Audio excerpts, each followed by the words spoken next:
Bismillahirrahmanirrahim. Assalamualaikum warahmatullahi wabarakatuh.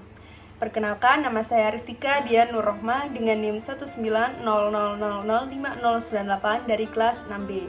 Di sini saya akan membuat video ceramah dengan tema mengumbar kekayaan di media sosial. Baik, akan saya mulai. Puji syukur kita panjatkan atas kehadirat Allah Subhanahu wa Ta'ala, karena atas limpahan rahmat dan hidayahnya kita dapat bertemu via daring dalam kesempatan ini. Tak lupa, sholawat serta salam kita sanjungkan kepada junjungan kita Nabi Agung Muhammad SAW yang kita nantikan syafaatnya di yaumul akhir nanti. Yang saya hormati, dosen pengampu mata kuliah ilmu dakwah, Pak Ragil Kurniawan, Magister Pendidikan, serta teman-teman yang saya sayangi dan saya banggakan. Hampir setiap manusia memerlukan harta, karena ia adalah alat penopang bagi kehidupan manusia di dunia. Selain itu, ia juga menjadi penolong sekaligus beban bagi para pemiliknya di akhirat kelak. Tak ada seorang pun yang tidak membutuhkan harta. Bahkan, seseorang rela pergi pagi pulang petang hanya untuk mendapatkan harta. Tidak jarang terjadi pertengkaran dan nyawa melayang hanya karena memperebutkan harta. Harta adalah cobaan atau fitnah bagi manusia, karena harta seseorang bisa masuk surga, dan dengan harta pula seseorang dapat terjerumus ke dalam neraka. Dalam kehidupan kita sehari-hari, kita terbiasa melihat orang-orang yang saling iri hati ketika melihat sesuatu hal yang baik yang ada pada orang lain, dan pula orang-orang yang senang memperlihatkan benda-benda berharganya pada orang lain. Sifat baik dan sifat buruk muncul silih berganti, saling melengkapi satu sama lain, mewarnai kehidupan kita di dunia ini. Walaupun di agama kita sudah memperingatkan dan mengancam orang-orang yang memiliki sifat buruk, namun tetap saja dunia ini dipenuhi oleh berbagai hal buruk yang salah satunya adalah sifat suka pamer alias ria. Lalu, bagaimana sebenarnya eksistensi harta menurut perspektif Al-Quran? Apakah manusia bebas melakukan apa saja dengan harta yang dimilikinya? Bagaimana pula aturan-aturan Al-Quran mengenai hal ini? Harta sebagai fitnah atau ujian manusia, sebagaimana Allah telah menjelaskan pada Quran surat Al-Baqarah ayat 155. A'udzu billahi minasyaitonir rajim. Bismillahirrahmanirrahim. وَلَنَبْلُوَنَّكُمْ بِشَيْءٍ مِّنَ الْخَوْفِ وَالْجُوعِ وَنَقْصٍ مِّنَ الْأَمْوَالِ وَالْأَنفُسِ وَالثَّمَرَاتِ وَبَشِّرِ الصَّابِرِينَ. Pada ayat ini telah menyebutkan mengenai harta sebagai salah satu ujian bagi manusia. Allah memberikan karunia-Nya berupa harta tidak hanya sebagai anugerah, namun juga sebagai bab atau ujian, untuk mengetahui apakah hambanya termasuk orang-orang yang bersyukur atau termasuk orang yang kufur. Media sosial atau medsos ibarat koin yang memiliki dua sisi. Di satu sisi bisa berdampak positif bagi para penggunanya, namun di sisi lain pula bisa mendatangkan perbuatan dosa. Di antaranya, media sosial berpotensi dijadikan sarana memamerkan banyak hal seperti harta, kendaraan, barang-barang mahal lainnya, bahkan juga anak.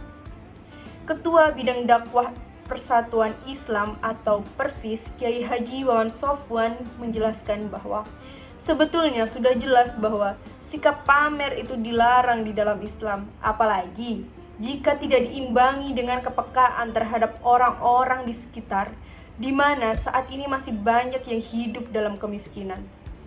Jika sikap pamer itu ditujukan untuk memotivasi banyak orang, alasan tersebut bisa saja digunakan. Namun, tetap tidak bisa dielakkan bahwa sekarang ini ada lebih banyak orang yang hidup berkekurangan.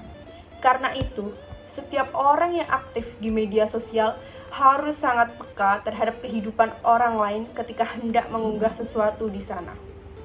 Lalu, apa yang terjadi di masa sekarang? Mayoritas masyarakat pada masa ini berbondong-bondong untuk memamerkan harta mereka di halayak ramai. Yang sedang tren di kalangan selebritis saat ini yakni memamerkan harta kekayaan mereka di sosial media. Hal ini sangat jelas bertentangan dengan hukum di Islam pada kasus memamerkan harta. Memamerkan sesuatu yang kita miliki dengan tujuan dipuji atau mendapatkan penghargaan lebih dari orang lain adalah salah satu bentuk dari riya. Di dalam Islam, pamer tentu dilarang, walaupun manusia terkadang khilaf dan suka melakukannya. Sehingga perlu diketahui terlebih dahulu seperti apa riya dan bagaimana jika dilakukan di dalam Islam. Perbuatan pamer tentunya memiliki motif yang berbeda-beda, maka dosa yang didapatkannya juga beratnya tidak sama. Pamer biasanya dilakukan untuk mencapai beragam tujuan.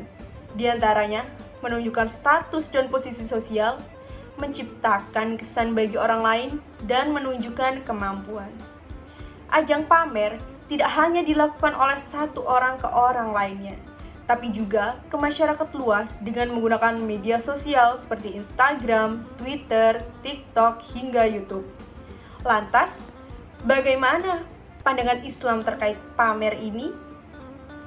Jika ditinjau dari segi agama, pamer bisa disebut tindakan memamerkan harta dan itu merupakan suatu bagian dari kesombongan. Dalam Islam, perilaku pamer amat terlarang sebagaimana dijelaskan oleh Allah dalam surat Luqman. Dan janganlah kamu memalingkan wajah dari manusia karena sombong, dan janganlah berjalan di bumi dengan angkuh. Sungguh, Allah tidak menyukai orang-orang yang sombong dan membanggakan diri. Quraisy Shihab dalam tafsir Al-Misbah jilid 10 halaman 111 menjelaskan, ayat tersebut merupakan nasihat Luqman yang berkaitan dengan akhlak dan sopan santun berinteraksi dengan sesama manusia. Luqman menasihati anaknya atau siapapun yang ada di muka bumi agar tidak melakukan penghinaan dan kesombongan. Sebaliknya, dianjurkan agar selalu menampakkan wajah yang berseri dan rendah hati kepada siapa saja. Adapun balasan bagi orang yang menunjukkan kesombongan dan membanggakan diri, Allah tidak akan melimpahkan kasih sayang. Hal itu karena bumi ini diciptakan oleh Allah Subhanahu wa Ta'ala untuk semua kalangan manusia. Tidak peduli orang itu kuat, lemah, kaya, miskin, pejabat, ataupun hanya rakyat jelata. Terhadap mereka, semuanya dalam pandangan Allah adalah sama, dan yang membedakan hanyalah tingkat ketakwaannya. Sehingga dengan demikian, maka tidak wajar jika seseorang menyombongkan diri dan merasa lebih dari yang lain. Dalam sebuah hadis qudsi, Rasulullah bersabda bahwa Allah mengancam akan menghinakan dan menghilangkan pahala bagi para pelaku tukang pamer. Ketika hari kiamat telah tiba, maka akan ada suara memanggil, "Di manakah orang yang suka pamer? Di manakah orang yang ikhlas? Berdirilah kalian semua. Tunjukkan amal perbuatan kalian dan ambillah pahala-pahala kalian dari Tuhan kalian semua." Dari penjelasan di atas, maka dapat diambil kesimpulan bahwa perilaku pamer harta adalah merupakan sebuah kesombongan. Sedangkan sombong sendiri adalah perbuatan yang amat terlarang dalam Islam dan pelakunya mendapat ancaman berupa keterhinaan dalam kehidupan akhirat, berupa hilangnya semua pahala amalannya. Sahabat Abi Hurairah radhiyallahu anhu berkata bahwa Rasulullah SAW telah bersabda, ada 3 orang yang kelak di hari kiamat Allah tidak akan berbicara dengannya, tidak akan memuliakannya, serta tidak akan memandangnya, dan bagi mereka siksa yang sangat menyakitkan. Mereka adalah orang tua yang berzina, pemimpin yang berkhianat, dan orang fakir yang takabur. Hadis riwayat Muslim dan Nasai. Sebagai orang yang baik, seharusnya kita berusaha menghilangkan sifat ria atau suka pamer, iri hati, gengsi, pelit, dan lain sebagainya. Sifat-sifat buruk yang merupakan penyakit hati harus kita buang jauh-jauh.